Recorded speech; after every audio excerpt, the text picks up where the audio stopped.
All right, here we go on section 12.2. Look, ladies and gentlemen, there is a ton of information in section 2. We're just going to try to scratch the surface.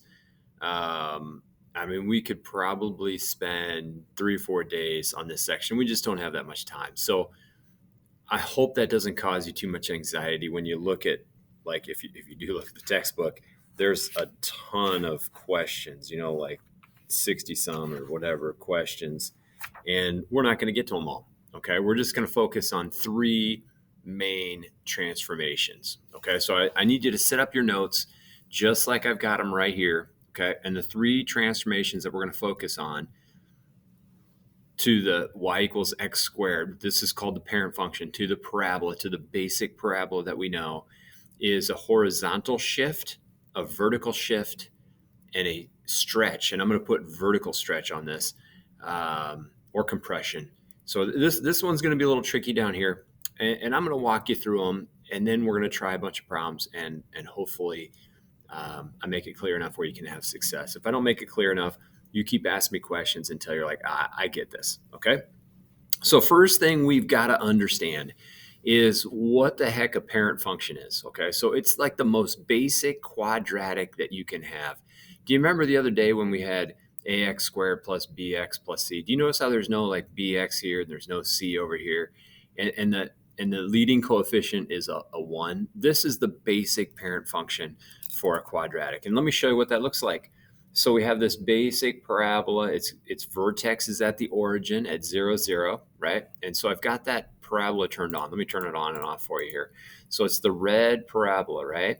Now you'll notice that the next thing I'm going to do is I'm going to put a -3 right after the x, and now I'm inserting some parentheses here. So I'm giving it a little bit of order of operation. Look, we're going to take x -3 and then we're going to square it. I guess I could put parentheses up here around the x. So you see, look, it's a number that we stick in here and then we square it, right? So now we're sticking a number in for x and we're subtracting 3, and then we're going to square it. So let's see where our parabola, our basic parent function parabola, goes. And wait a minute, before we do that, let's get caught up on our notes. Let's see if you did that. If you put down the basic parent function, okay, I'm going to put it in red. If you have a red pencil, that'd be kind of cool to try to match it. Now I'm trying to make it look symmetric about the y-axis, right? This is my line of symmetry right here. My axis of symmetry is the y-axis. So, see if you can make it as neat as possible. And here's our basic parabola. Okay. If we were to find, what's the vertex, we would do something like the opposite of b over 2a, right? And there is no b value over here, but the a is 1. So I've got 0 all over 2 times 1, which is 0. See, that's why my vertex is at the origin. Okay, a little review there. And the axis of symmetry, right, is at x equals 0. That's how you find the axis of symmetry. Anyways, so we're dealing with the same type of function is what I'm trying to say that we dealt with yesterday and on Monday and all that kind of stuff. So here's our basic parabola. What we're going to do is we're going to move that parabola around. I don't know if this program is going to let me do this. Probably looking at it as two separate things here. So maybe I could join them together in some way. But I'm just going to say we're just going to move the parabola somewhere. Okay. Now I know I'm only moving half of it because it's not stuck together. I wish it was moving the whole thing, right? So we could move it like down here. We can move it over there, whatever.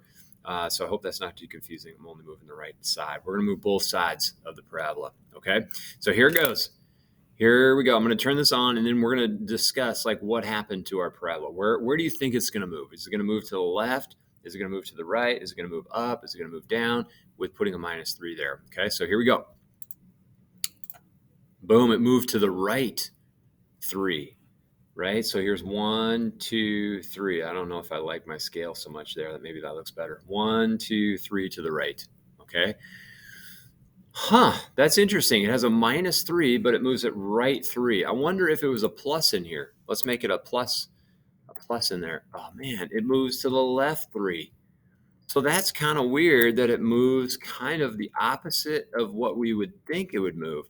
Now I want you to notice the formula. It says x minus h squared. So h is going to be our horizontal slide or horizontal translation. And I'm going to try to make it clear by going like this. I'm going to put the 3 in parentheses, okay? Because the formula shows you that it's x minus and then whatever the horizontal movement is. So like if that makes more sense to you, that the 3 in here is positive, it's moved 3 to the right. Or if you made this negative, it's going to move it 3 to the left. Now, you might think that doesn't help me out. Like what's the opposite of a negative? Opposite of a negative is a positive, right? So I could get rid of this, I could get rid of the parentheses, and I could just change it to a positive, and that shows that it's moved 3 to the left. The way I personally like thinking about it is everything's going to happen 3 sooner than it would have happened had that plus 3 not been there. So the normal parent function has its vertex at the origin, right, at 0, 0. But because this plus 3 is there, it's now happening 3 sooner than it would have happened otherwise. If there was a minus 3 there, then it's happening 3 later than it should have happened, right? There's like a delay of 3, or we would have had to stick a number 3 bigger than the number we had before to get the same thing happening. So here I could stick 0 in and find the vertex. Now I got to stick 3 in to get a 0 here so I could find my vertex, right? So now the vertex has moved 3 to the right. So I don't know which way is going to help you more. Maybe it's putting parentheses around the 3, or maybe it's thinking about it the way that I think about it. But let's try to come to some agreement that the H moves it left and right. Okay, so moves left and right. Okay, that's what the H value is going to do right there. Okay, so if there's a number inside the parentheses, it's moving the parabola left or right. Now, how are you going to remember that it moves it kind of the opposite of what you would think?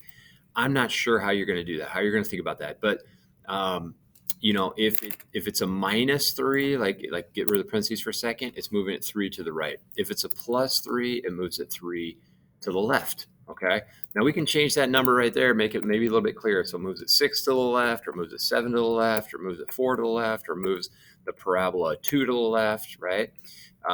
If I make that a minus, it moves it 2 to the right, it moves it 7 to the right, it moves it 9 to the right, okay? So hopefully you're getting a feeling for what the H value does, all right? Now, this one I think is probably the easiest one. The K value is going to move the parabola up and down. So let's look at that for a second. If I put a plus, wait, let me turn it off for a second.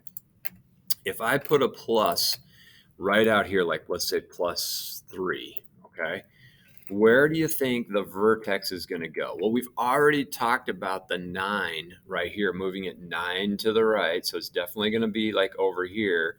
But then what's that 3 going to do to it? What's this 3 right here going to do to the vertex? Do you think it's going to move it up 3, or is it going to move it down 3? Let's see what happens. Okay, it moves it up 3. So that's kind of nice. That makes it easier. Like when you see a plus 3, it's going to move it up 3. If you see a plus 5, it's going to move the vertex up 5, right? Let me move this over a little bit. If you see a plus 1, it's going to move it up 1 spot from the x-axis, right? So it's going up to 9, 1. So it's moving it 9 to the right and up 1. If you see a minus 1, it's moving it down 1, or moving it down 3, or moving it down 5, right? So if you see that minus, it moves it down. Okay, so that makes maybe a little bit more sense. The K is going to move it up, moves it up, or down. Okay, so maybe you want to have some other words in here, and I don't know if you should copy what I'm about ready to put down. You make it, your own words. But this one almost seems to do the opposite of what you would think, right? And why does it do the opposite? Well, because the negative in there, right? That's why it's doing kind of the opposite of what you would think. Maybe you want to think about it that way. This one just goes up and down, kind of your intuitive sense. Like if you put a plus 5 on the end, it's moving it all up 5. If you put a minus 3 on the end, it moves it down 3. Okay, so let's get to the stretch. Like I said, we're just going to scratch the surface. We're not going to be experts at this. We're just going to try to get a feeling for how this stuff works. Okay. So the stretch is going to look like this. If I put a number in front, I want you to anticipate, what do you think is going to happen? Like if I put a 5 out here or a 3 out here or something like that, okay? So first let me turn it off. Then I'm going to put like a, I don't know, 3 in the front, okay? What do you think the parabola is going to look like? Is it going to move again? Is the vertex going to move to the left or move to the right or move up or down? Maybe the vertex will be in the same spot. If you think it's going to be in the same spot, the vertex is going to be over here at 9 and then down 5, right? So it's going to be like over here at 9, -5. But maybe you think something else happened. So I want you to make a guess right now. What's going to happen if I have that 3 in front? Okay. So we're over here at 9.5. We were at 9.5. Okay. Let me turn it on and let's see what happened to the parabola. Oh, okay. So it's maybe hard to see without that. Let's get rid of that 3. Okay. There it is without the 3. Here it is with the 3. I want you to notice, where does the vertex go? Does the vertex go anywhere? No, vertex is still in the same spot. The vertex is over 9, down 5, right? But how would you describe what's happening to the parabola? What's happening there? Sometimes people describe it as it's getting skinnier. Sometimes people describe it as the points are getting vertically stretched. All the y values are now 3 times higher than they would have been otherwise. So let me explain that a little bit. Let's get rid of the 3, okay? And then let's look at like a point like this. Like if I go over 1 from the vertex, if I go to the left 1, I got to go up 1 to find a point on my parabola, right? If I go over 1 to the right, I could go up 1 to find a point on my parabola. If I change that to a 3, now watch what happens. If I go over 1, I've got to go up 1, 2, 3 to find a point on the parabola, right? So let's test it out to the left real quick. If I go over 1 to the left, I go up 1, 2, 3 to find a point on the parabola. Let's change this to a 4 and see if that holds true. So if I go over 1, I got to go up 1, 2, 3, 4 to find a point on my parabola. If I go back 1, I got to go up 1, 2, 3, 4 to find a point on the parabola. So yeah, it vertically makes all the y values that much more, like 4 times as much, right? If I make it less than 1, if I make the a value less than 1, let's anticipate what would happen there. Like let's say I make it half in front. Okay, now if I go over 1, I only go up a half, right? So maybe we're starting to get this. What if I make this a third? Now if I go over 1, I only go up a third, okay? If I go over 1 to the right, I go up a third to find a point on the parabola.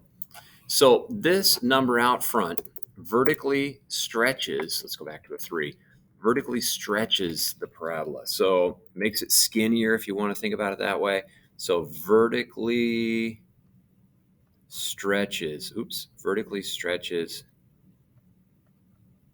if A is bigger than 1.